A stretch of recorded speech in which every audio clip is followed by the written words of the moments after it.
বাঙালি মেয়েরা কি না পারে, সেকাল থেকে একাল তাদের সত্যি জুড়ি মেলা ভার। আজকে আপনাদেরকে সেকালের একজন বাঙালি কন্যার এমন গল্প বলবো, শুনলে পরে আপনারা অবাক হয়ে যাবেন। কি সেই জিনিস? নিজের বিয়ের সম্প্রদান।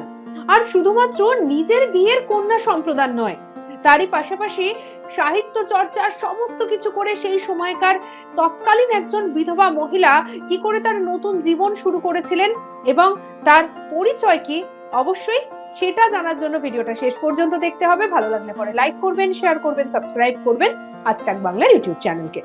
আজকে আপনাদের যার কথা বলবো তিনি হচ্ছেন রাধা রানী দেবী। শুধুমাত্র নিজের বিয়ের কন্যা সম্প্রদান বলে নয়, তৎকালীন রক্ষণশীল সমাজের কাছে তিনি যেন একেবারে একটা ঝড় ছিলেন। তিনি একটার পর একটা এমন কাজ করেছিলেন যে তাকে প্রাণ ভরে আশীর্বাদ করতে একসময় যেন বাধ্য হয়েছিলেন রবীন্দ্রনাথ ঠাকুর থেকে শরৎচন্দ্র চট্টোপাধ্যায়, প্রমথ চৌধুরীরা। 12 বছর যখন তার বয়স, তখন তার বাবা হঠাৎ করে তার বিয়ে দেবেন বলে ঠিক করলেন। তবে তখনকার রক্ষণশীল সমাজে সেই সময় একটা কম বয়সে বিয়ে দেওয়ার একটা রীতি ছিল। পাত্রের নাম সত্যেন্দ্রনাথ দত্ত, বয়স মাত্র 24 বছর। কিন্তু যেটা হলো, বিয়ে হলে পরেও বেশি দিন সংসার করতে পারলেন না। বিয়ের পরে যখন কাজের জন্য যখন সত্যেন্দ্রনাথ চলে গেলেন দূরে, তারপরে কিছুদিন পরে অসুস্থতা জনিত কারণে সত্যেন্দ্রনাথ মারা যান এবং মাত্র ওইটুকু বয়সে, বিয়ের 1 বছরও তখনও কাটেনি, ওইটুকু বয়সে সত্যেন্দ্রনাথ মারা যাওয়ার ফলে রাধা রানী হয়ে গেলেন বিধবা। এবার স্বাভাবিকভাবে মাত্র 12 কি 13 বছরের একটা মেয়ে, সে কি কিছু বোঝে? বিয়ে, সংসার, এত সাংসারিক জীবন কিছুই তখন তিনি বুঝে উঠতে পারছেন না। তবে রাধারানী দেবীর যিনি শাশুড়ি ছিলেন, তিনি ছিলেন অনেক বেশি আধুনিক মনস্কা। তবে তার বাবার বাড়ির দিক, অর্থাৎ তার বাপের বাড়ি কিন্তু ছিল একটু পুরানো ঘরানার। এবারে যেটা দেখা যেতে শুরু করলো যে শ্বশুর বাড়ির লোকেরা রাধারানীকে নিয়ে যখন তার বাপের বাড়িতে গেলেন এবং বাপের বাড়ির লোকজন তাকে যেভাবে রাখলেন, মানে কপালে চন্দনের ফোঁটা বা সমস্ত সেই সময়কার বিধবার পোশাক, বিধবাদের নিয়ম কানুন, সেই সমস্ত দেখে, অর্থাৎ এই যে বৈধব্য কি সেটা তিনি বুঝে উঠতে পারছিলেন না। তবে রাধারানীর শাশুড়ি মা সুনীলা বালা দত্ত, তিনি ঠিক করলেন যে না, এইভাবে এইটুকু একটি মেয়ের জীবন শেষ হয়ে যেতে পারে না, তাকে আবার নতুন জীবনে ফেরাতে হবে, আবার তাকে বিয়ে দিতে হবে।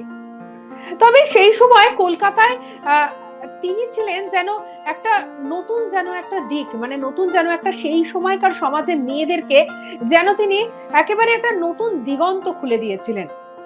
জানা যায় যে তার শ্বশুর বাড়ির লোক প্রতিজ্ঞা করেছিলেন, বিশেষ করে তার শাশুড়ি মা, একেবারেই চলবে না তার এরকম জীবনযাপন।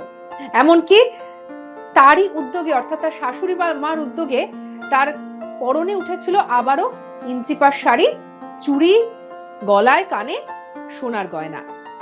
আর এরপর থেকে ধীরে ধীরে রাধারানীর আত্মপ্রকাশ হতে দেখা যায় সাহিত্য ক্ষেত্রে। তার লেখালেখি ধীরে ধীরে ছড়িয়ে পড়তে শুরু করে। তবে তখন অবশ্য রাধারানী তার আসল যে পরিচয়, সেই পরিচয়কে সরিয়ে রেখে তিনি ছদ্মনামে লেখা শুরু করেন। এরপরে ধীরে ধীরে তার একটার পর একটা লেখা প্রকাশিত হতে থাকে। 1924 সালে তার প্রথম প্রবন্ধ পুরুষ প্রকাশিত হয়, কল্লোল। এরপরে 5 বছর বাদে কাব্যগ্রন্থ একটার পর একটা লেখা সামনে আসতে শুরু করে। তবে সবটাই সামনে এসেছিল অপরাজিতা দেবী নামে, এবং তার এই লেখার মধ্যে ভারতবর্ষের বিভিন্ন ঘটনা তিনি সামনে আনতে শুরু করলেন। একটা সময় এরকম ছিল যে কবির লড়াই হোক কিংবা সাহিত্য প্রেমীদের আড্ডা, সেই সমস্ত জায়গায় রবি ঠাকুরের মতো মানুষজনের সঙ্গেও ওঠা বসা করেছেন তিনি, রাধারানী দেবী। জানা যায় যে এই রাধারানী দেবী যখন তিনি ধীরে ধীরে এই সমস্ত সাহিত্য চর্চার মধ্যে ধীরে ধীরে যখন ডুবে যাচ্ছেন, সেই সময় তার কবিতার সূত্রে আলাপ হয়েছিল নরেন্দ্র দেবের সঙ্গে। 28 বছর বয়সে 31 মে 1931 সালে সেই নরেন্দ্র দেবের সঙ্গে বিয়ে হয় রাধারানীর, এবং এই বিয়েতে নিজেই নিজের কন্যা সম্প্রদান করেছিলেন। এতটাই আধুনিক মনস্ক সম্পন্না ছিলেন রাধারানী দেবী। বিধবা হয়েও সাহিত্য চর্চা, সাহিত্য সভায় নারীর প্রবেশ, বিধবা বিবাহ, একটার পর একটা সেকেলের নিয়মকে তিনি যেন তুড়ি মেরে উড়িয়ে দিয়েছিলেন। এরপরে গুরুদেব রবীন্দ্রনাথ ঠাকুরের কাছে বিধবা বিবাহের অনুমতিও চেয়েছিলেন নাকি রাধারানী, এবং নরেন্দ্র মত দিয়েছিলেন রবি ঠাকুর। আবার শুধু তাই নয়, শরৎচন্দ্র চট্টোপাধ্যায় থেকে প্রমথ চৌধুরী দুহাত তুলে আশীর্বাদ করেছিলেন এই কবি দম্পতিকে। জানা যায় যে একজন বিধবা নারী নিজের ইচ্ছায় দ্বিতীয়বার বিবাহ করছেন 28 বছর বয়সে। তৎকালীন সময় 28 বছর বয়সটা কিন্তু নিতান্ত কম বয়স ছিল না। তাদের এই বিবাহ সংবাদ শিরোনামে পর্যন্ত ছড়িয়ে পড়েছিল, যেখানে বড় বড় হরফে লেখা হয়েছিল রাধারানী নরেন্দ্রদেব বিবাহ, কন্যার আত্মসম্প্রদান। এই নামে সেই সময়ের খবরের কাগজে পর্যন্ত প্রকাশ এসেছিল এই বিয়ের কথা। জানা যায় যে সেই নতুন জীবনে প্রবেশ করার পরে রবীন্দ্রনাথ ঠাকুর রাধারানী দেবীকে আশীর্বাদ জানিয়ে একটি চিঠি লিখেছিলেন। তিনি লিখেছিলেন যে আজ থেকে তুমি নতুন জীবনে আনিতা হলে, তাই তোমার নাম নবনীতা। তবে রবীন্দ্রনাথ চেয়েছিলেন যে দ্বিতীয় বিয়ের পরে তার নতুন নাম হোক নবনীতা নামে সে পথ চলা শুরু করুক। কিন্তু সেই সময় নাকি দাঁড়িয়ে রাধারানী দেবী নিজের মতো করে বাঁচতে চেয়েছিলেন এবং যথেষ্ট তেজস্বিনী মহিলা ছিলেন। তিনি উত্তরে বলেছিলেন যে আমি আপনার আশীর্বাদটুকু নিলাম, কিন্তু নামটা আমি নিতে পারলাম না। আমি 28 বছর ধরে রাধারানী নামে বেঁচে এসেছি, আমার দুটো বই আছে, ওই নামটা আমার পরিচয়। ভাবতে পারছেন যে সেই সময় দাঁড়িয়ে কতটা তেজস্বী হলে পরে তিনি এই কথাটা বলতে পারেন, সেই সময়কার একজন নারী হয়ে। জানা যায় যে তবে তিনি নামটি গ্রহণ না করলেও নবনীতা নামটিকে তিনি রেখে দিয়েছিলেন তার মনের মণিকোঠায়। এবং সেই নাম যে পরবর্তীতে কিভাবে সামনে এসেছিল সেটা শুনলে পরে অবাক হয়ে যাবেন। জানা যায় যে নরেন্দ্রদেব এবং রাধারানীর এক পুত্র সন্তান হয়, কিন্তু সে মারা যায়। এরপর নাকি তারা দক্ষিণ কলকাতায় ভ্রমণে যান, তারা তাদের নিজেদের মতো করে জীবন কাটাতে শুরু করেন। তারা একটি বাড়ি কেনেন যার নাম দেওয়া হয় ভালোবাসা।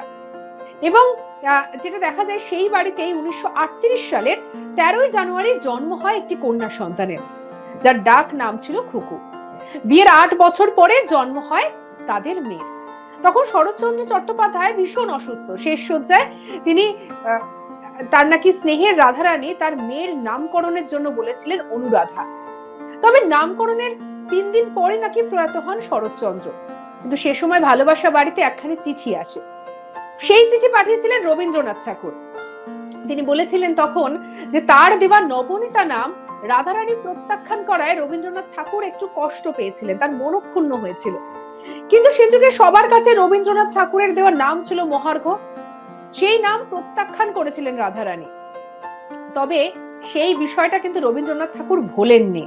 তাই সেই চিঠিতে তিনি লিখলেন রাধারানীর মেয়েকে উদ্দেশ্য করে, সরাসরি কল্যাণিয়া নবনীতা নামে।